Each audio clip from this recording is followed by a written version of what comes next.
The Notre Dame fencing program is always one of the top programs in the country, and this season is no different. This weekend at the Castellan Family Fencing Center here in the Joyce Center, both the men's and women's teams begin defense of the ACC crowns. Both teams won last season. It was an historic event for the Irish women, as last year's event marked the first time the ACC had ever held a championship event for women's fencing. Now senior Nicole McKee played a key role in helping the Irish win the title last year, and she joins us today to talk about how the nationally number 2 ranked Irish have fared so far this season and to preview this weekend's ACC Championship. Nicole, thanks for joining us. Thrilled to have you here. Happy to be here. It's always an interesting question for me when we have fencers on the show. We love having them on. How did you get started? The Parent Trap. The Parent Trap. Is that right? The movie? Or? The movie with Lindsay Lohan. Oh, my gosh. My sister and I were watching it one day, and she was a little bit more intrigued than I was. I was doing competitive gymnastics at the time, and she started taking lessons, doing fencing practice, and she'd come home and just beat me up with the end of a broomstick. And I was like, oh, this seems fun. I want to beat people up. And then I started doing it, quit gymnastics on the spot, and have been doing it ever since I was 8. How did you come to pick your weapon? I think it was chosen for me, honestly. I remember going to the club, and we had one of the best coaches in the nation at the fencing club in New York, and I just decided to start with him. Well, the obvious question, I'll turn it over to our co-host for a question, is how would he do against you? Would he score a point? Would he get a touch?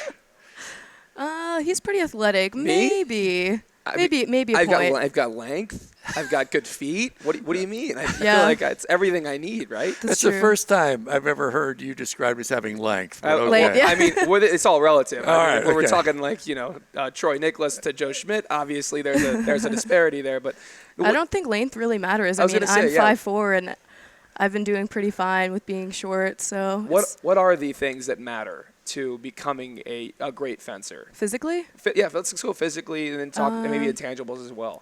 definitely strong legs, manual dexterity. Check. Yeah. Yeah, so definitely the movement is pretty important, and the accuracy of the tip. And so obviously you have both of those natural abilities, but how did you kind of transition from like those raw skills into becoming one of the best fencers in the nation like you are today?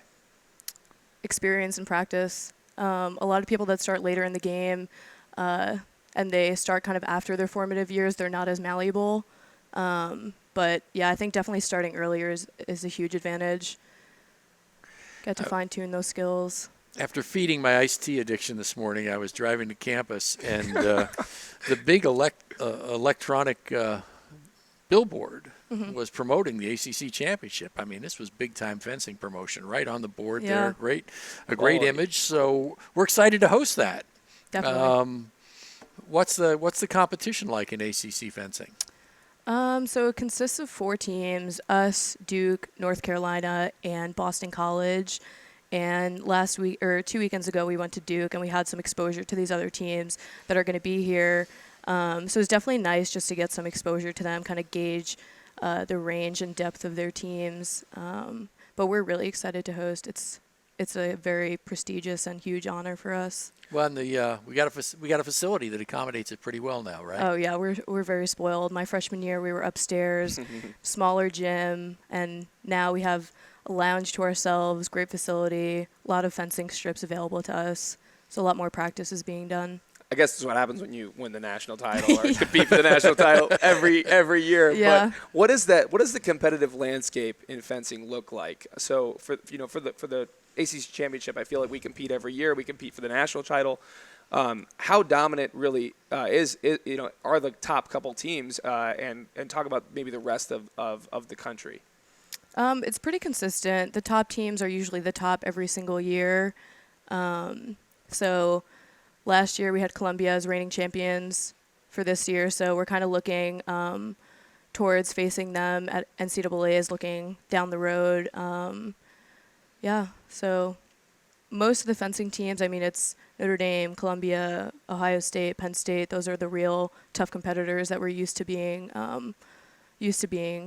competitive with. There's an interesting dynamic in your sport, a few others, but in some ways fencing even more so, and that is in the Olympic year like this year, the makeup of teams changes quite a bit. Definitely. So Lee Kiefer, for example, Right. great fencer for our squad, is preparing for the Olympics.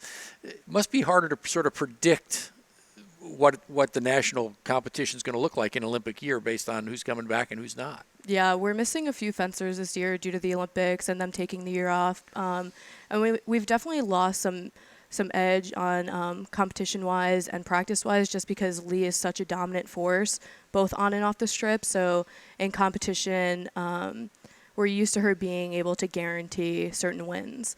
And in practice, it's always a pretty hard bout. You really have to think and execute perfectly when you're fencing her. So losing just even a practice partner is a bit of a deficit, but our freshmen have really made an impact and a huge impression this year.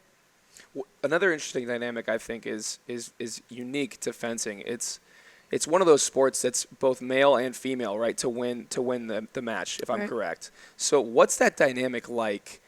Maybe in the locker room when you're traveling, it's got to be just really unique to your sport. Talk about that a little bit. Yeah, the dynamic is, I love it personally. You really get to know both sides. And when you're fencing, like you said, you're competing at the same time, men and women. And even though they're separate events, they're combined at the end for the total. And there's just a huge support. So it's definitely different. We definitely have more support. And we rely on each other more. There's a little bit more pressure, but I definitely like it. You talked about supporting each other, but if I'm also not mistaken, and tell me if I'm wrong, you have to beat a teammate if you want to win the event. Isn't that correct? Only in certain, so ACCs is a little bit different dynamic just because you get to fence in a team event and an individual event. So it's definitely a learning experience just for the fact that you kind of have to, if you lose to a teammate, you kind of have to accept defeat, but you also have to relish in their victory just because you want them to continue in the next round. So it's definitely tough to do, but it's doable. When I first arrived here now 8 years ago and went to my first fencing competition, although I do remember attending them when I was a student here, I had a little trouble following it because everyone had the same uniform on. Yeah. And I've been on a campaign ever since then to get a little Notre Dame identification. Yeah. Starting to emerge, isn't it, that you're starting to see, because typically national team uniforms or identification is the more important in the sport, where you can sort of tell who's who out there. Yeah. What sorts of things are happening in the uniforms, or I know some it's with the socks. I know there's a whole national discussion about what college fencing uniforms should look like. Yeah, this year we've actually been making huge adjustments. We have Notre Dame monogram patches on each arm. We started wearing gold masks, and they also have gold plates of ND monograms on the side of the masks. We have blue and gold stripes down the side of our legs, and then blue and gold socks as well. So we're definitely adding a lot to distinguish ourselves, because I know that was a main issue in spectators. Yeah, well, it's just when your sport. AD doesn't know what he's looking at. See what can happen? Major issue is not being able to identify your student athletes. Is there any chance you could just drop your sword in the hydrographics that we put on our helmets, so then we have legitimately gold sabers and swords? Like, could you do that? Is that possible? Is it even ridiculous for me to ask? Can I start a campaign? You can maybe make the guards a different color, but Would be sweet. yeah, I think the problem is like with the metal, the conductivity of it, because it needs to be able to be conductive for the machine to register it. So we've kind of had some issues here and there with that, but they've been resolved for the I think most the trick part. would be to get the other team to dip its This could be interesting. its as weapon well. in Yeah. so that they couldn't record the touch. Yeah. A submissive white, if you would. Just a very submissive color. I think could be the best thing. But Yeah. We learned in the introduction that you're from New York, but give us some of the other background as to who you are. Major here, residence hall, Sure. anything else that gives us some insights into what Notre Dame life is like for you. So I'm pre-health major and sociology major in the College of Arts and Letters, hoping to go on to dental school after I take a gap year after I graduate. I was in Welsh Family Hall for 3 years, and now I'm currently off campus in Clover Ridge. And I usually spend my downtime either painting my nails, watching videos of pugs online, or FaceTiming my pug at home, or watching like Friends or Law and Order. It sounds like a wonderful life away from fencing. Yeah. Talk a little bit about the leadership dynamics on your team. Obviously, you're one of the leaders. You're helping us, on this road to the ACC Championship and hopefully a national title. But how do you kind of lead on a team with guys and girls, and when you have to fight against each other? What's that leadership dynamic like? I definitely think you need a lot of trust. Either like with the leader or the leader with the teammates. And I think that we have a great dynamic of that and a great aspect of that on our team. But also I think necessary to be a good leader is just getting to know your teammates. Because if you get to know them, you understand why they're reacting a certain way to things. And then you can also just have a different approach. And I was in Rosenthal Leadership Academy here, and that was probably one of the biggest things I learned is that not everybody responds to one type of approach. You really need to adjust with different types of people. And how did you learn how to do that adjustment? I feel like there's so many fine-tuned, subtle differences in approaches. How did you kind of go about that? Kind of just practicing with different people. If I saw the opportunity to get involved in a certain situation or address a certain issue, I would always be the first one. And I definitely think that helped me develop as a leader and as just a fencer in general too, because I'm one of the older ones on the foil squad.